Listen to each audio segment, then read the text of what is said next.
Okay, I think we're there now. I updated my operating system yesterday and apparently there's a few glitches. Okay. So the question is, you have these transitions that end up in n equal 5, and you're supposed to calculate the energy and wavelength of the smallest energy level or energy transition. Let me read the question again here. Boom. Oh, wavelength and frequency of the lowest energy.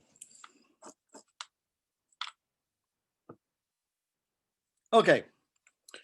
So even though we're talking about Schrodinger's atom here and not Bohr's atom, it's far easier to think about what's going on by using Bohr's type of model, thinking about the atom. So here's your hydrogen atom with your proton. Here's n equal 1, 2, 3, 4, 5, 6, 7.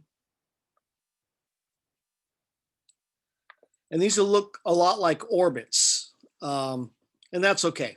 They look like orbits. We're not going to worry about that. They say that you end up here. So here are the transitions that could occur. You could go from 6 to 5, 7 to 5. If there's an 8, you could go 8 to 5, 9 to 5, whatever. But in the fun series, they start higher and they end lower. Now, when you take a look at the length of the line is the energy. So clearly 6 to 5 is lower energy than 7 to 6 or 7 to 5. So it says the smallest energy, we want the wavelength and the frequency. First, you got to calculate the energy. So the energy is calculated by E final minus E initial. And final is 5 and initial is 6.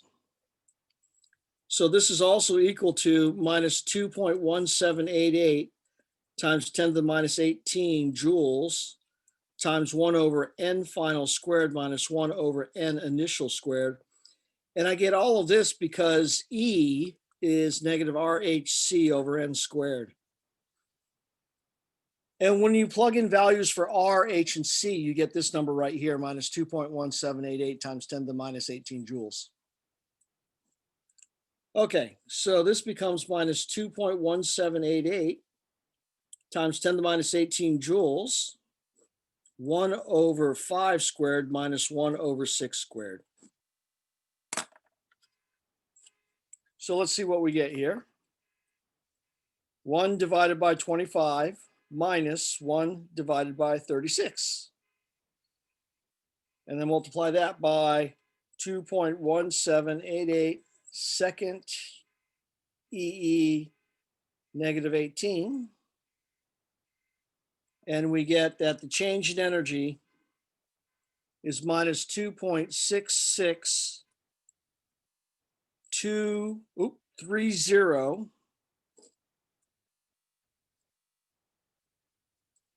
5 significant figures because of this up here, times 10 to the minus 20 joules.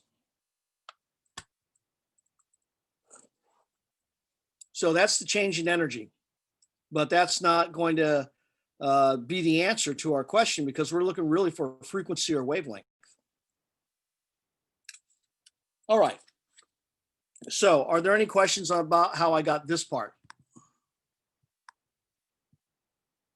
Any questions here?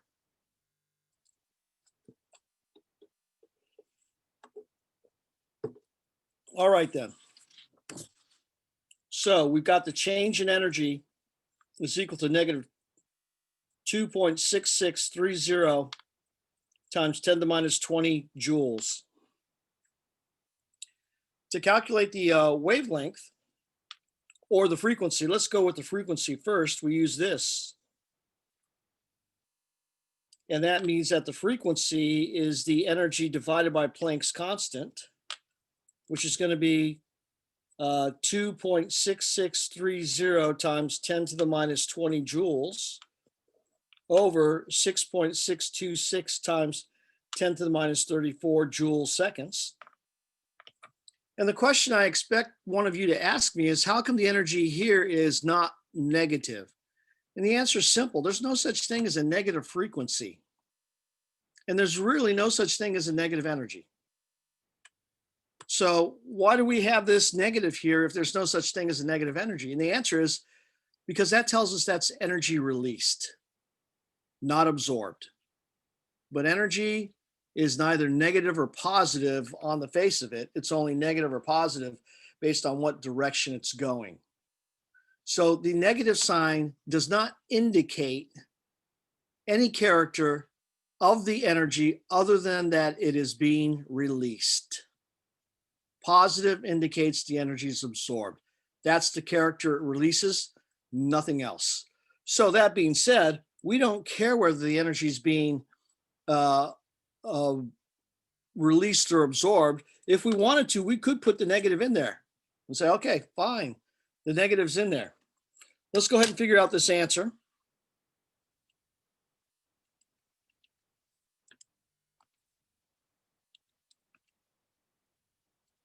And I get 4.0190. Actually, only 4 significant figures because of this, times 10 to the 13 per second. So that's the frequency. And so this would simply mean if we have a negative, that's frequency released, not absorbed. So normally we don't think about frequency as having a negative sign. So 4.019 times 10 to the 13 per second. If you're okay with that, give me a thumbs up.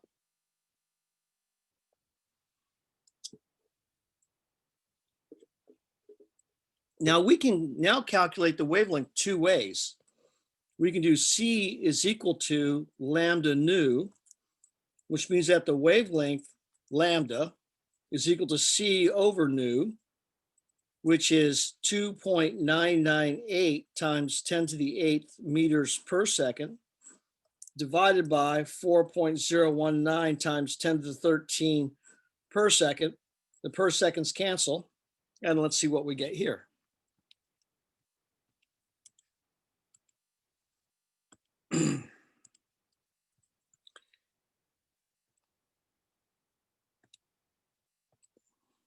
And here I get 7.460 times 10 to the negative 6 meters.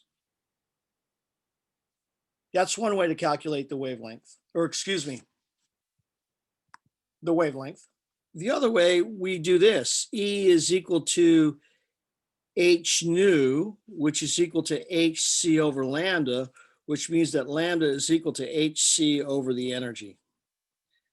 And if we plug in the values for H, 6.626 times 10 to the minus 34 joule seconds, times 2.998 times 10 to the 8th meters per second, all of this divided by the energy, which is 4.019 times 10 to the 13 per second. This second cancels with this second.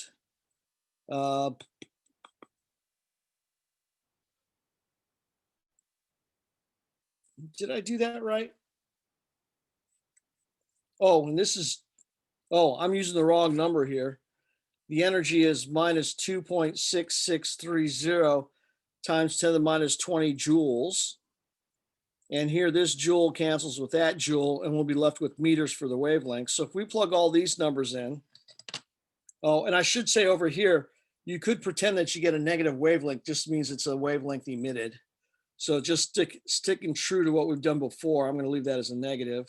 So down here, let's see what we get. 6.626 second EE negative 34 times 2.998 second EE8 divided by 2.6630 second EE negative 20.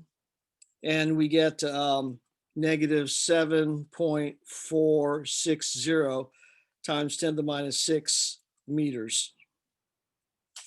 So it doesn't matter which way we do it. Clearly, this way is a lot easier than this way. You get the same answer. Are we okay with that? Okay, so what part of the electromagnetic spectrum is this?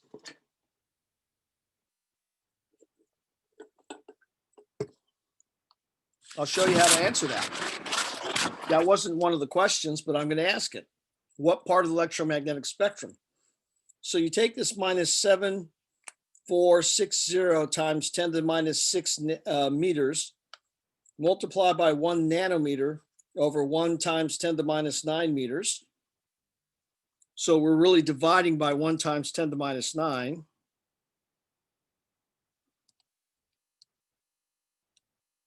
And we get 7.460 times 10 to the third nanometers.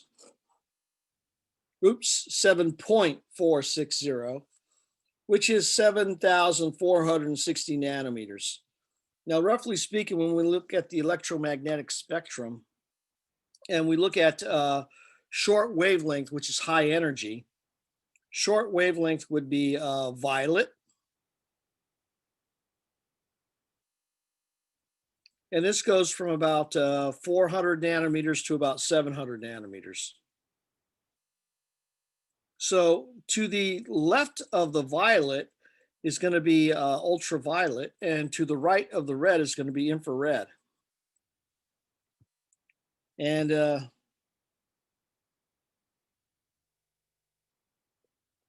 well, it just dawned on me how you can remember that ultraviolet's to the left and infrared's to the right. It's pretty obvious, right? V, violet, R, red. I never thought of that before. Damn, that's pretty obvious. Don't you agree? So easy way to remember. Violet is to the violet. Okay. And that actually makes sense, you know, ultraviolet and infrared. Boy, you learn something new every day. Okay. So infrared, I'd have to guess that this is either infrared, and if it's not infrared, what would you call it? What's to the right of infrared? Lower energy than infrared. Microwave. Micro. Micro. That's right. Yeah, or radio. So I would guess that this is either IR or microwaves. Now, I happen to know that infrared goes to about 3,500, so I'd guess this is microwaves. Okay. Now, you had another question, Harry, but before we get to your second question, let's see if Jackie or An have a question, okay? Jackie, An, you got a question? I actually had a question on the homework problem number 3. Homework problem number 3. Let me take a look at that. Assume you receive a signal consisting of blue light. So lambda is 470 nanometers.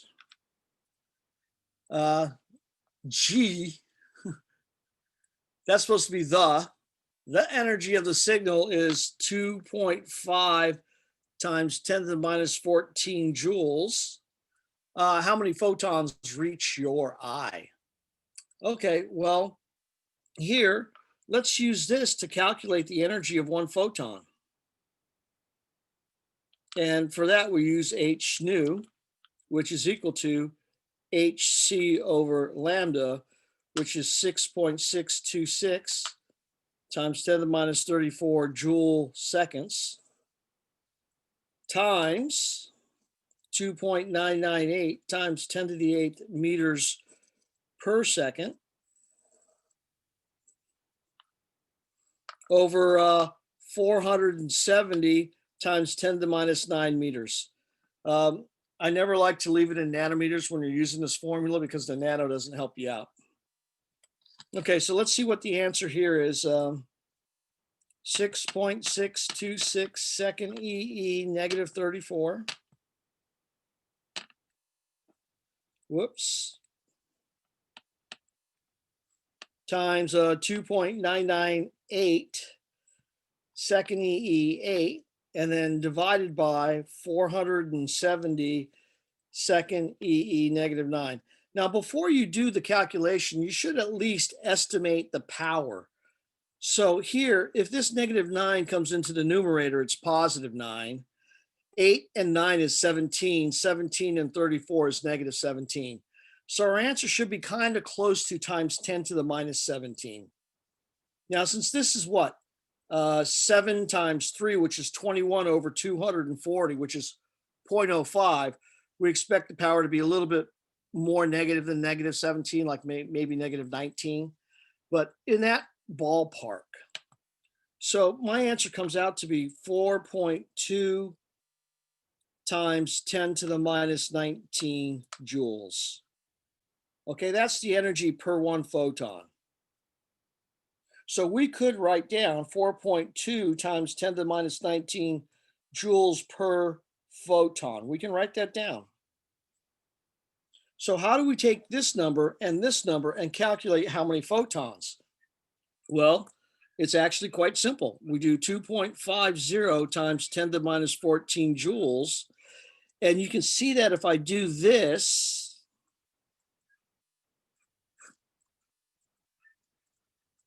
things don't go my way. I'm going to get joules squared over photons. And that's kind of like I don't want that. But I can also do this.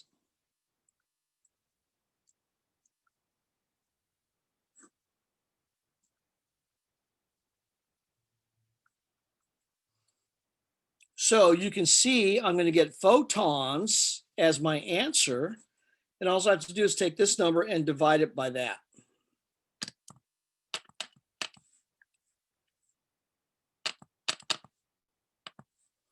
And so I get 1.7 times 10 to the 5. Oh, I'm sorry. So I get 5.9 times 10 to the 4 photons. You okay with that, Jackie?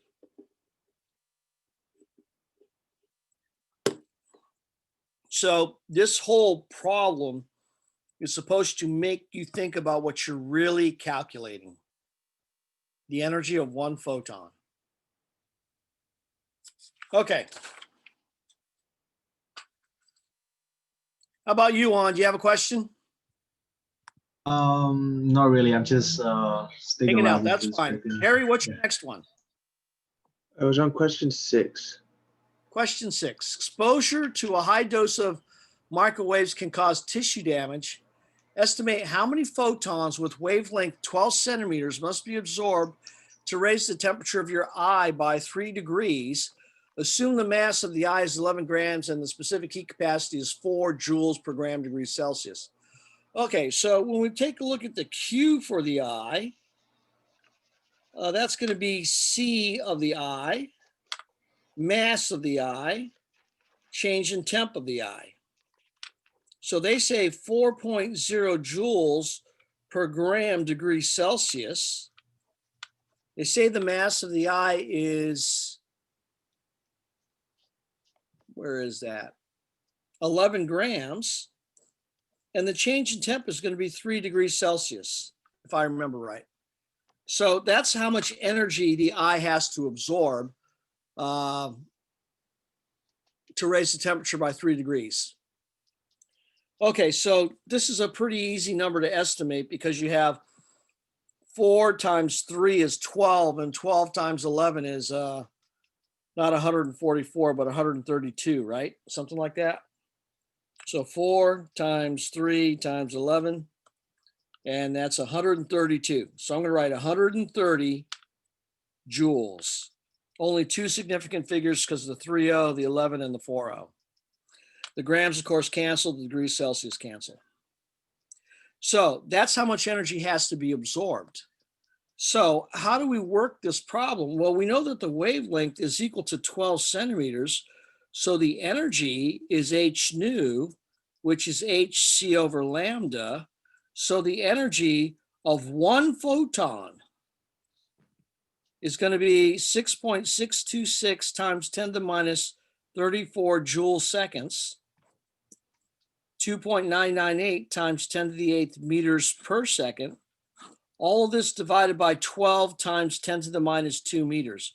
Now notice here, that's not 12 times 10 to the minus 9. It's 12 times 10 to the minus 2 because it's a centimeter.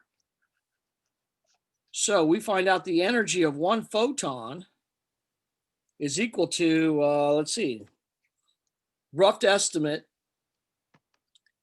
7 times 3 is 20.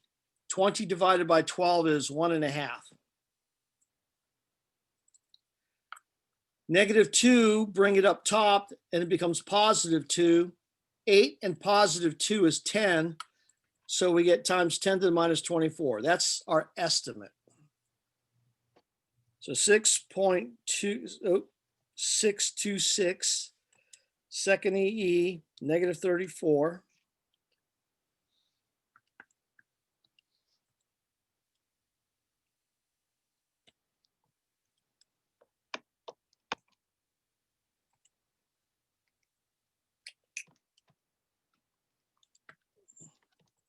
So I get 1.7 times 10 to the minus 24 joules.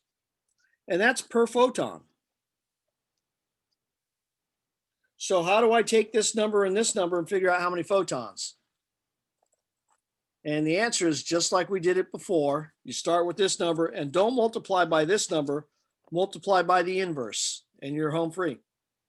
So I'll leave that much for you guys to do. If you're okay with that, let me get a thumbs up.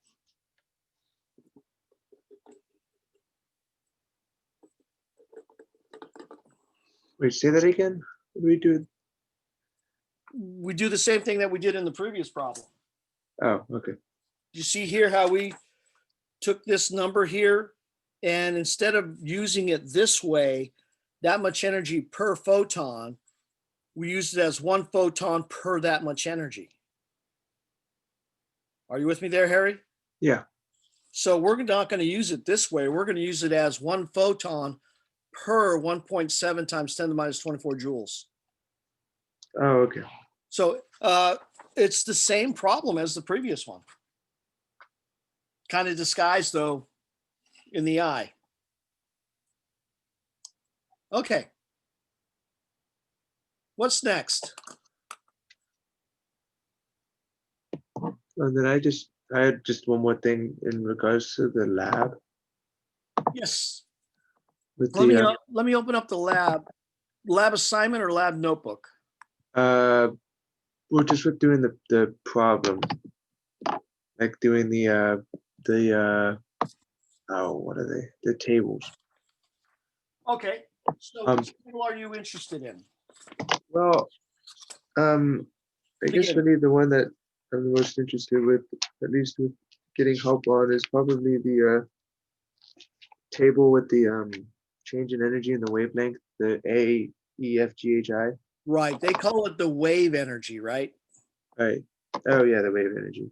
So let's look at A because they give the answer, right? Right. And what is the transition for A? From what to what? 5 to 1. 5 to 1. So the way I instructed you to do it in the video is to do it this way. The change in energy is -2.1788 times 10 to the minus 18 joules times 1 over n final squared minus 1 over n initial squared. Okay, use that formula. And that formula, it's easy to derive and plug in the values. This formula is really based off of this.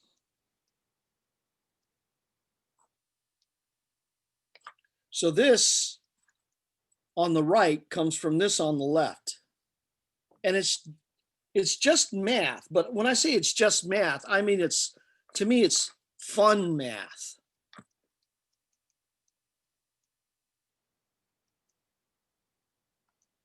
So do you understand this change in energy is final minus initial? Yeah. And do you understand this?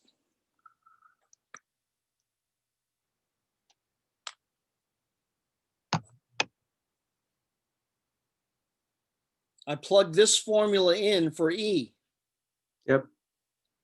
And then I factor out a negative RHC.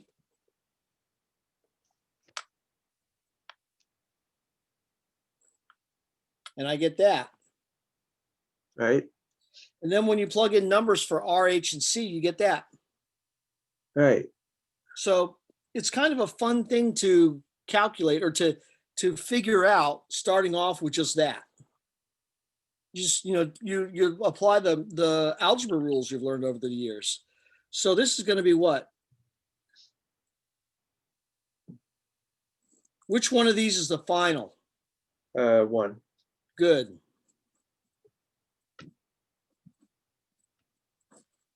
So when I do this, first thing I put in my calculator is 1, because 1 divided by 1 squared is 1.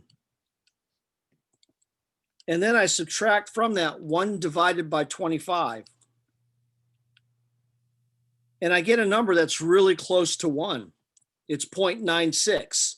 And that's totally believable that 1 minus 1 over 25 is really close to 1 or 0.96, right? Right. Then multiply this by the 2.1788 second EE to negative 18. And you can see that when we do that, it's going to be really close to that number because this is really close to 1.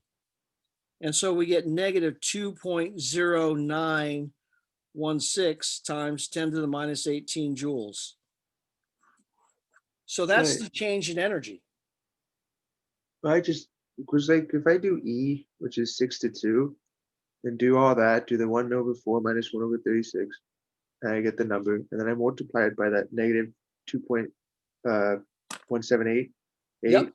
I get negative 4.84177778 times 10 to the negative 19. Yeah, and that should be the case, right? Because you're saying 1 over 4 minus 1 over 36, right? Right.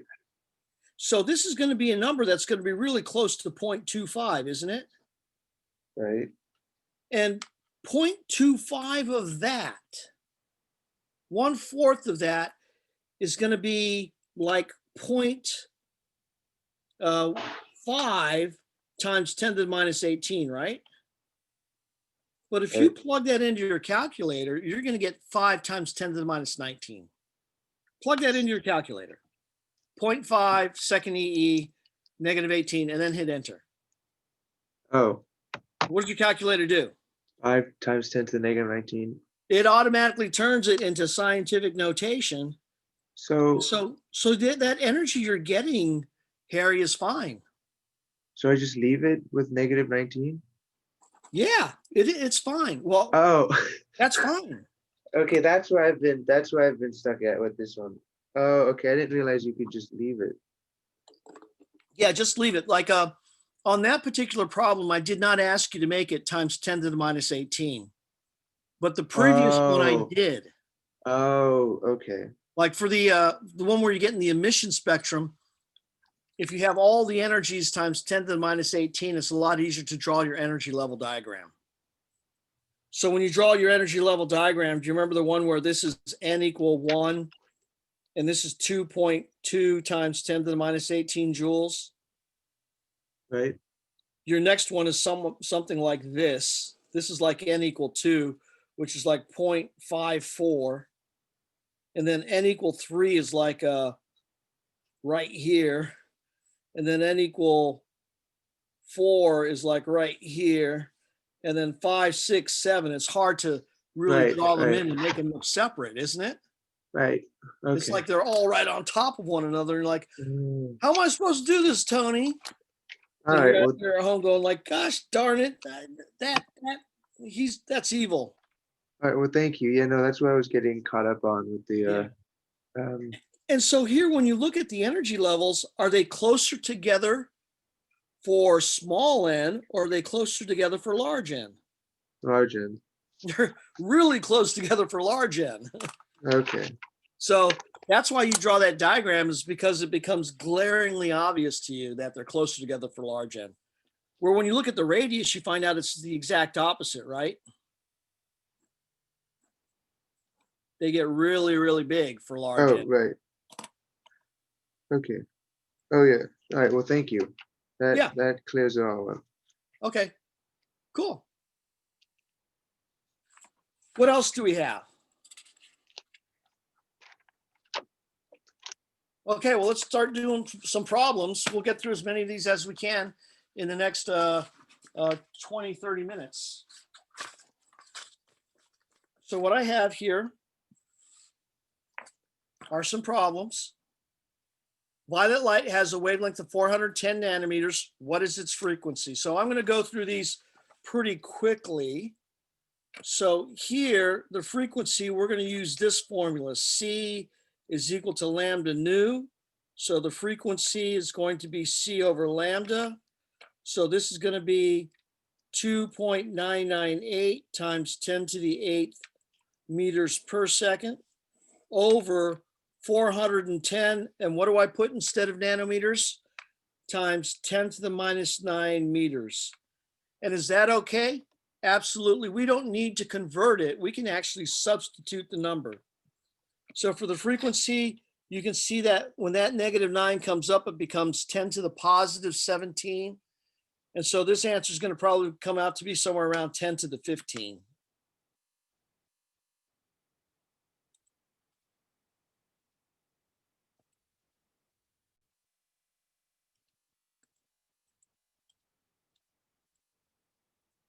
And I get 7.3 times 10 to the 14, which is pretty close to 10 to the 15. Two significant figures because of this 410. It says calculate the energy of one photon. We can use energy is h nu because we just calculated the frequency. Or we can use energy is h c over lambda. Now, which would I rather do since we already have the energy? Would I rather, or the frequency, would I rather do this one or this one? I'd rather do the top one because I only have to write two numbers down.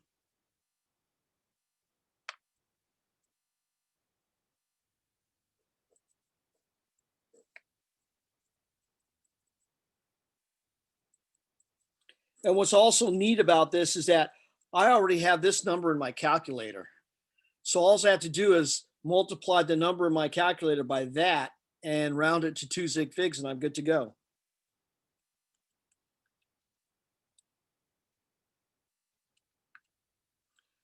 So here we get 4.8 times 10 to the minus 19 joules because the seconds cancel and the joules don't. So that's how you do this problem. But then it says calculate the energy of 1 mole. So remember, this is the joules per 1 photon.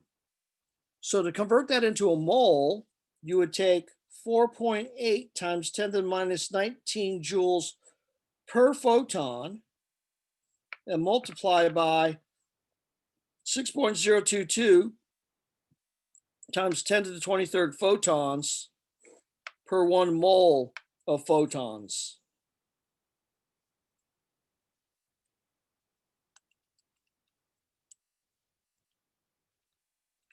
And since this is already in my calculator, it's all going to work out pretty darn well too.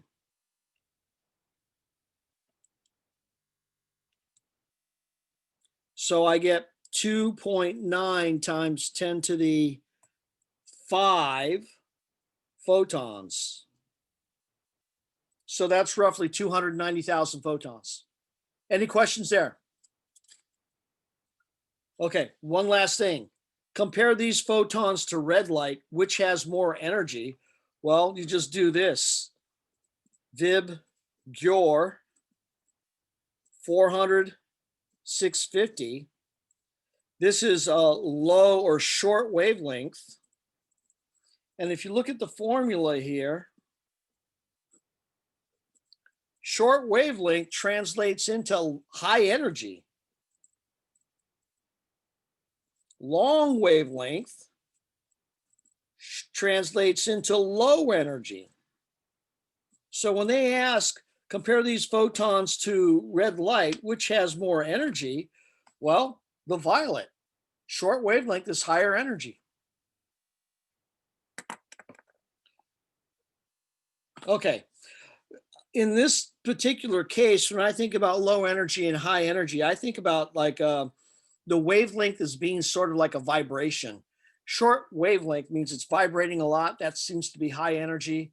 Long wavelength seems kind of be more of a rolling thing and low energy. If you guys are okay with that, give me a thumbs up. When I say okay with, are you okay with the solution here? Are you okay, Harry? Okay, let's take a look at the next one then. You are an engineer designing a switch that works by the photoelectric effect.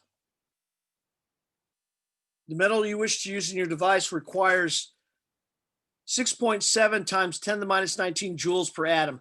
That's the same thing as saying 6.7 times 10 to the minus 18 joules per photon. That's the minimum amount of energy is required. Okay, because it turns out that one photon will remove one electron. And one electron comes from one atom. So this is how many joules per photon, per electron, per atom. It's all the same thing. Will the switch work if the light falling on has a wavelength of 540 nanometers? Well, let's find out the energy of one photon. We're going to use that hc over lambda since we don't have the frequency.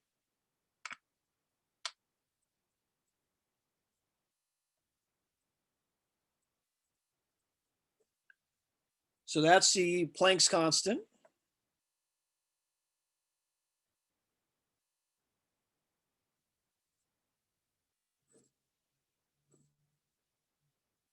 That's going to be the speed of light.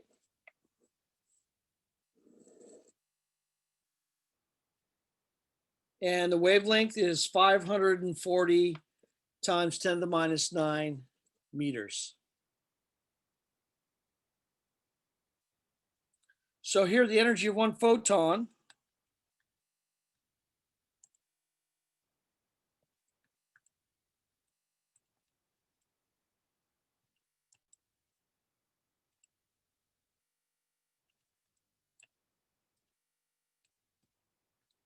is going to be 3.7, two significant figures because of that, times 10 to the minus 19 joules per one photon. So do these photons have enough energy to activate that? Yes or no? Do these photons at 540 nanometers have enough energy to activate the light or the device? And the answer is no. So energy of 500 doesn't work, but what about greater than 540? Would wavelength of greater than 540 work? Well, let's cross out this number 540 and let's put 5,400. Would that work? And the answer is no. This would become minus 20. So here, any wavelength longer is going to be weaker. Longer wavelength means weaker. So here, when they ask you, or greater, no. Why or why not? Well, 540 doesn't have enough energy to activate it. And anything longer is going to have less energy, so it can't activate the switch. So there you go. All right, let's do another one.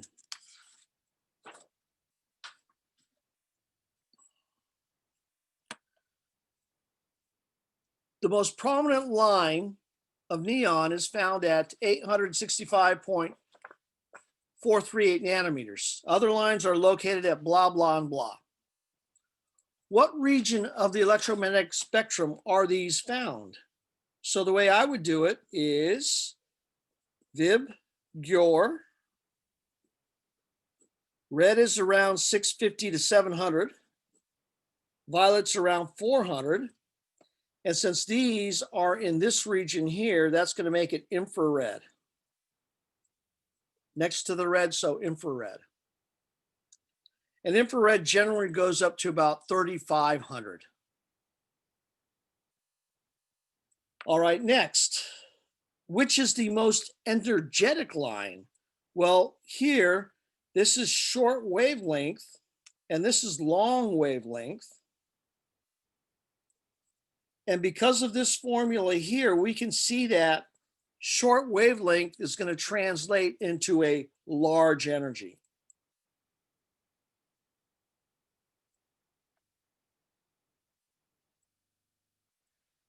So here, when we look at the wavelengths, if we want a large energy, we want a small wavelength or a short one. So which of these is the shortest out of all 1, 2, 3, 4, 5? It looks like that one there. So for B, which is the most energetic line, we've got to go with 837.761 nanometers. Okay, what is the frequency of the most prominent line? So the most prominent line is that 265. So we're going to use this to calculate the frequency. C equals lambda nu. So nu is equal to C over lambda. And I'll let you plug the numbers in to figure that one out.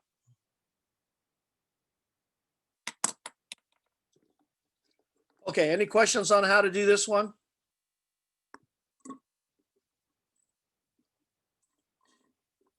Are you okay with this, even though I didn't solve that for you? I have confidence that you can put the numbers in yourself. Okay. Let's take a look at another one here. Consider transitions, only transitions involving N through 1 through N through 4 for the hydrogen atom. How many emission lines are possible for these 4 levels? So here's the way I like to do it.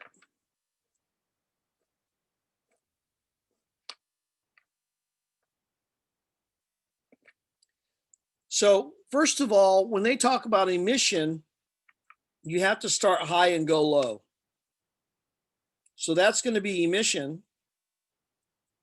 If the electron goes in the other way, it's called absorption. So emission means you're going to a more stable state. So you could start at 4 and go to 1. You could start at 4 and go to 2. You could start at 4 and go to 3. And those are 3 lines that are possible. But the stipulation here is not that you start at 4. It just says transitions in this region. You could start at 3 and go to 1. You could start at 3 and go to 2, and that's 2 more. How come I don't go from 3 and go up to 4? Who wants to answer that? Why is this not okay?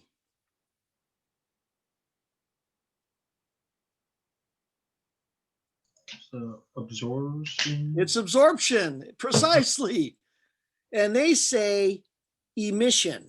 So this is no good because it's absorption. Okay, could we start at 2 and go to 1? Absolutely. So how many ways are there of doing this? 1, 2, 3, 4, 5, 6. Now, another way to do it is this way.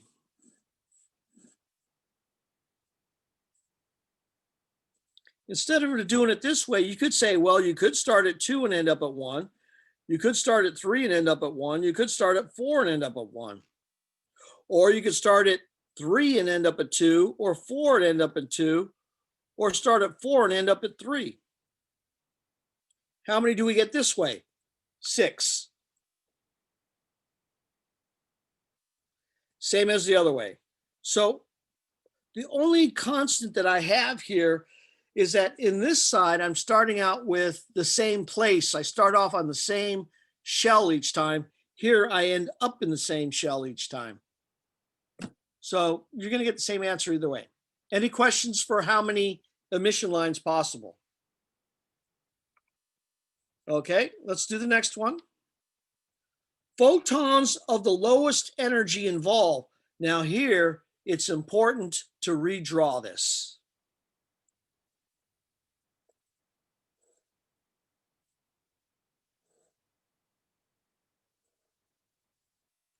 So I want to draw these far apart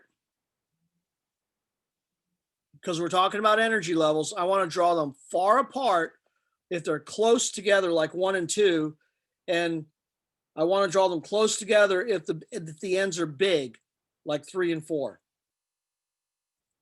Okay, so now when I redraw these, and let's have them all end up in 1, and then all end up in 2. Whoops, this is supposed to be there. I stopped too early. So here, can you see which one is the smallest energy?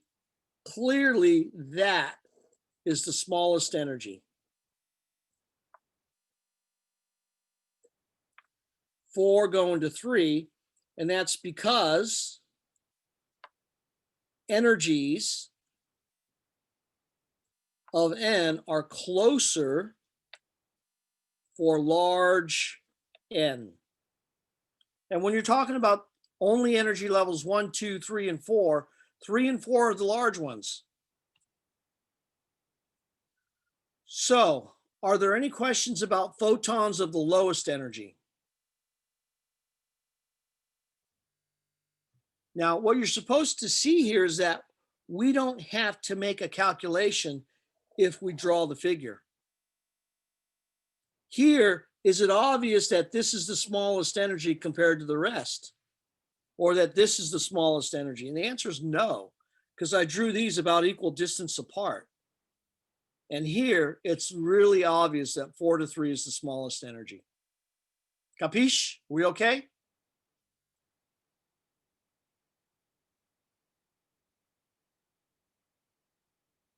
You okay with this one, Harry? Okay. C, the emission line having the shortest wavelength. Well, for C, we have short wavelength means high energy. Remember how they're opposite? E equals hc over lambda. So if you got a small number here, you're going to get a large energy. So which one of these is the largest energy? 4 going to 1. Clearly, that is the largest energy of all of them. So that one was a little easier. Agreed? Okay, let's move on. Calculate the wavelength of light emitted when an electron changes from n equal 4 to 3 in the hydrogen atom.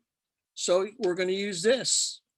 Change in energy is at minus 2.1788 times 10 to the minus 18 joules, 1 over n final squared minus 1 over n initial squared.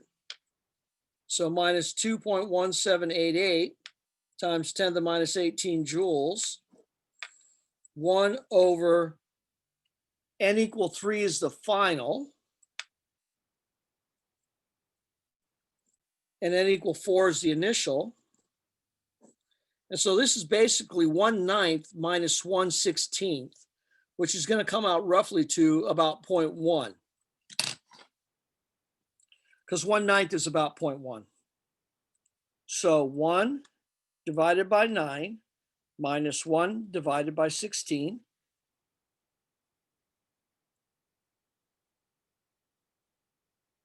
Well, I'm further from 0.1 than I thought. And that's because these two numbers are too close together. So we actually get 0.04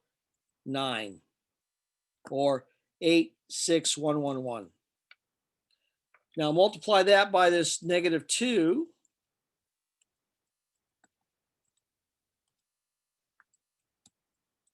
And we get -1.0591 times 10 to the minus 19 joules. And this is about half of that because, well, I shouldn't say half. This is about a 20th of that because of that.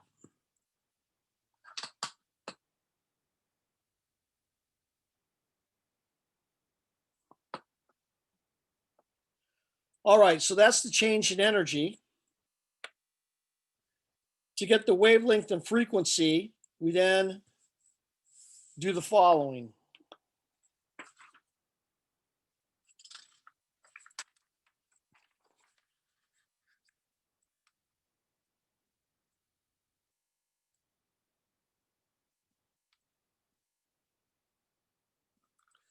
I'm going to go ahead and get the frequency, which is going to be the energy divided by Planck's constant.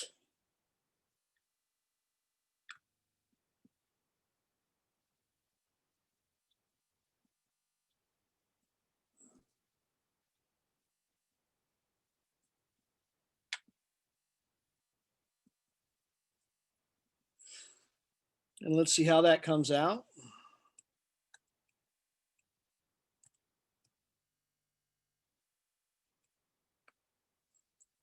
So we get 1.5985 times 10 to the 14 per second.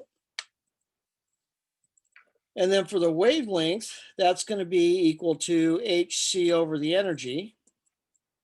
Or actually, I'm going to do this. The wavelength is going to be c over nu.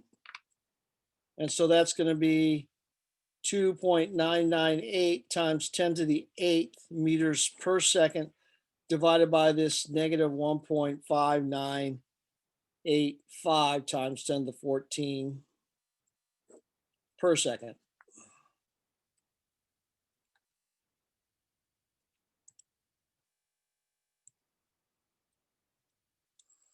And so here I get 1.876 times 10 to the minus 6 meters. And that puts it square into the infrared range. And to figure out the infrared, I do this.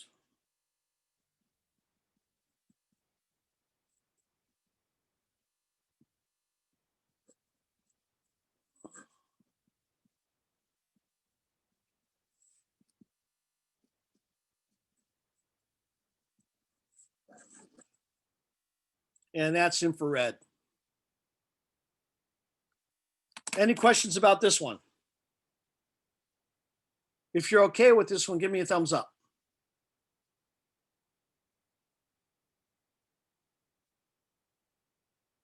Okay, then we are going to move on, people.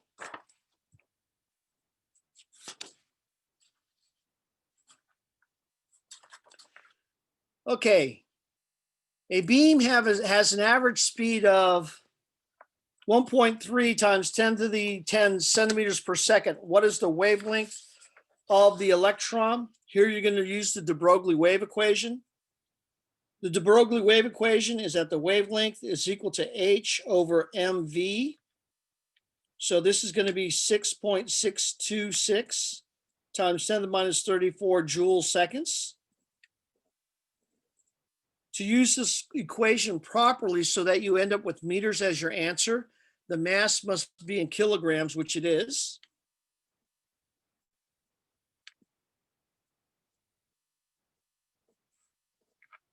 Now, the speed must be in meters per second.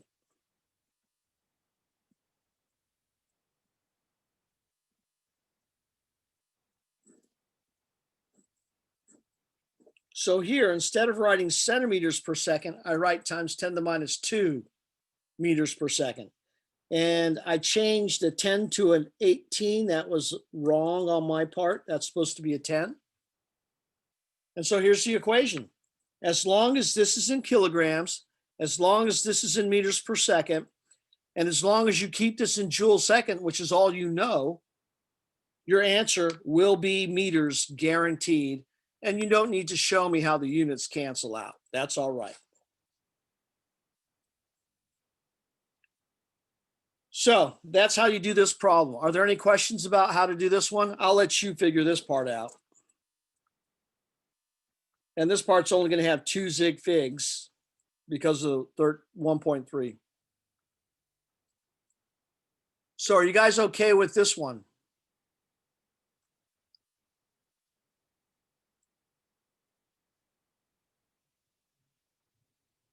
You okay with that one, Jackie?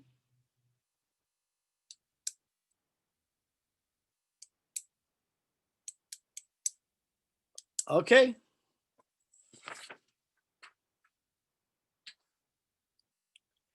A possible excited state for the hydrogen atom has an electron in the 5d orbital. List all possible sets of quantum numbers for this electron. So the rules are that n can be equal to 1, 2, 3, 4, 5, 6, or 7. In this case, we have n is equal to 5 because it says so right here. That first number is the principal quantum number. L can be equal to 0, 1, 2, all the way up to n minus L. So if n is equal to 5, L can be equal to 0, 1, 2,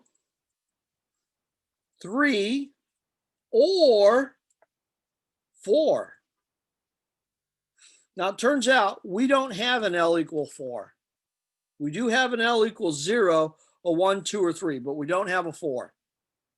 Now, we have special designations for these numbers, S, P, D, and F. Okay, so when we talk about a 5D, we're talking about a 5-2 orbital, or subshell, I should say. So we've got n is 5, L is 2. What are the possible m sub L's? Well, m sub L is equal to 0 plus or minus 1 all the way up to plus or minus L. So we could have n, L, and m sub L equal 5. And because it's a D, it's a 2, and m sub L could be 0. M sub L could be plus 1. M sub L could be minus 1. M sub L could be plus 2 and minus 2. So each one of these is a 5d orbital.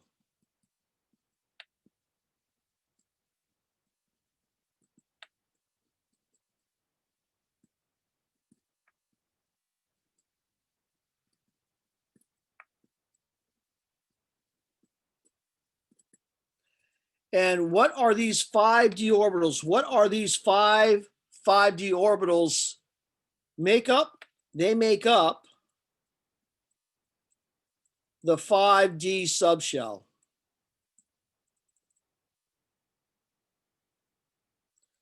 So those are all the possible sets of quantum numbers for this electron. Now there's a fourth quantum number that we're going to talk about later.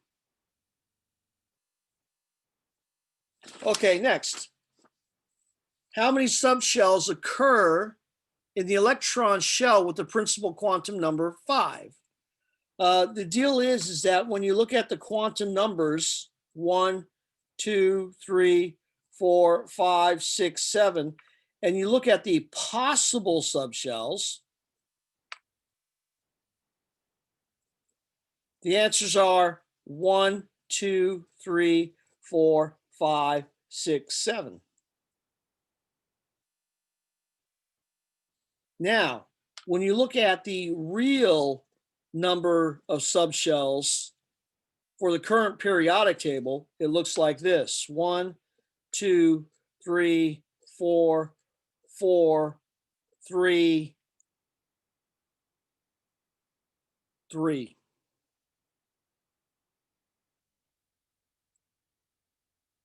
But you should definitely remember this: for the first 4 shells, the number of subshells is equal to the shell number. So if we look at the subshells in the first shell, there's a 1s. In the second shell, there's a 2s and a 2p. The 2s is a subshell, the 2p is a subshell. 3s, 3p, 3d, 1, 2, 3 subshells. 4s, 4d, or 4p, 4d, 4f, 4 subshells. For the fifth, there's 5s, 5p, 5d, 5f. For the sixth, there's a 6s, 6p, and a 6d. For the seventh, there's a 7s, a 7p, and a 7d. These don't have any subshells in them right now because we don't have enough elements that have been discovered to actually that exist in those subshells. So technically they don't exist. Oh, we've gone a little past, but I think we still have a little more time. Let me see, I have one more question here. State which of the following orbitals cannot exist according to quantum theory.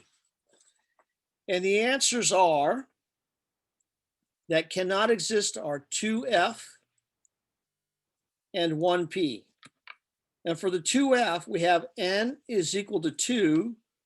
So L can be 0 or 1. And F is L equal to 3. So this is the explanation for why 2f does not exist. If n is equal to 2, L can be 0 or 1. F means that L is equal to 3. And for the 1p, n is equal to 1. So L can be 0, and that's it. And P is L equal to 1. So L has to be 0 in this case, so L can't be 1. Now, one of the things that I want to get across to you just very briefly, although it's really important, is that when we take a look at these subshells of 0, 1, 2, 3, and you look at the shell 1, 2, 3, and all of that stuff,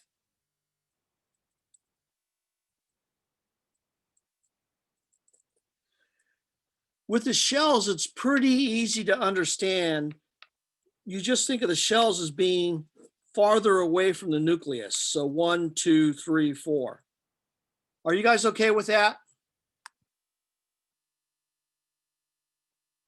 Okay.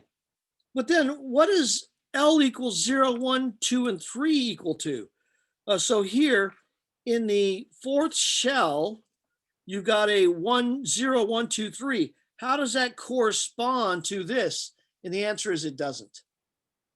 Not one bit.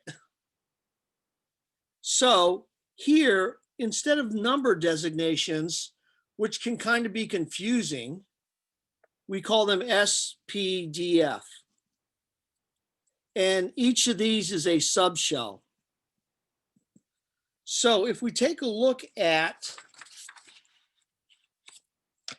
n equal 4, L can be 0, 1, 2, or 3. So if you have a 4, 3, that's the same as a 4F. If you have a 4, 2, that's the same as a 4D. If you have a 4, 1, that's the same as a 4P. And if you have a 4, 0, that's the same as a 4S. Each one of these is a subshell. So when you have the first two quantum numbers, you're talking about one subshell. And here, if we call this the n equal 4 shell, the question you might ask is, well, where is the 4F subshell in this? And the answer is it's right here. Where's the 4D? It's right here. Where's the 4P? It's right here. Where's the 4S? It's right here. If I go to something a little easier like n equal 2, where L can be equal to 0 or 1, we're talking about a 2, 0 or a 2, 1, which is a 2S or a 2P. Now, if we look at this and we look at subshells, you can have a 2, 0, 0. This subshell has 1 orbital. This subshell has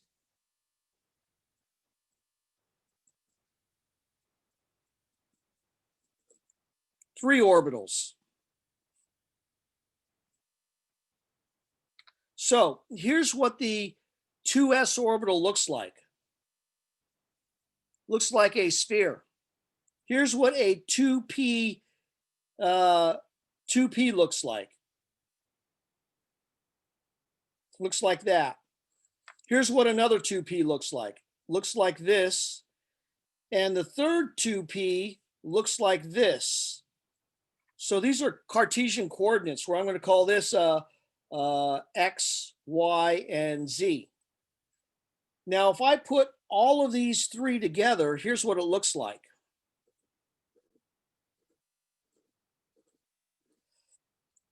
So that's a 2, 1, 0, a 2, 1 plus 1, and a 2, 1 minus 1, all put together in the same region of space. Does that look like a sphere? It does. Now, if I put the 2s here, here's what the 2s looks like. It looks like a sphere. So these all occupy the same region of space, and every subshell looks like a sphere, but orbitals don't all look like spheres. Only s orbitals look like spheres. The rest of them do not. So I want to leave you with that because these numbers are confusing, and you got to think of the numbers as not being necessarily a physical manifestation of anything, but rather the numbers are like an address of where you find the location. So you can have a 200 location, a 210 location, a 211, and a 21 -1. And these roughly correspond to addresses. So here's the address of the electron. You're likely to find it right here where the nucleus is right in the middle. So these are addresses. Are you with me?